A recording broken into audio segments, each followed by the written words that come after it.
Eh bien, je pense que la réponse se trouve dans notre aspiration commune d'être humain à la beauté. Qu'est-ce que la recherche du vrai, du juste dans nos actions?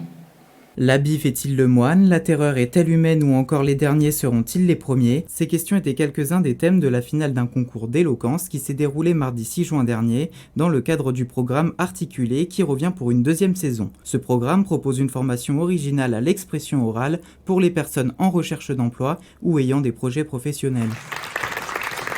Après 4 mois d'ateliers d'expression orale avec une dizaine de participants, cette finale du concours d'éloquence a réuni 8 volontaires qui ont accepté de se mesurer les uns aux autres. On a un groupe soudé, des encadrants vraiment super. Alors, c'était vraiment une expérience très enrichissante. Mais les participants n'ont pas travaillé seuls. Un avocat, une professeure de théâtre et une formatrice dans l'art oratoire sont intervenus à tour de rôle et de façon complémentaire pour donner les clés de la prise de parole et de l'expression orale. Un exercice dans lequel les postures et les silences sont aussi importants que les mots. Du théâtre à la présentation d'un pitch chronométré sur un thème imposé, plusieurs méthodes sont travaillées pour que l'oral ne soit plus une épreuve insurmontable. Au début, il y a un petit peu de retenue, bien sûr, de pudeur, de retenue, on n'ose pas, on n'a pas confiance en soi.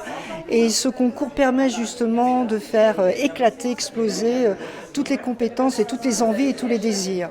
Un à un, les candidats défilent sur la scène du centre culturel Le Phénix de Chanteloup-les-Vignes sous le regard avisé d'un jury de professionnels. Parmi eux, la maire de la ville, une journaliste et un spécialiste des concours d'art oratoire. Un rendez-vous organisé par le département des Yvelines. Alors le département des Yvelines finance l'intégralité du concours et des ateliers qui ont précédé.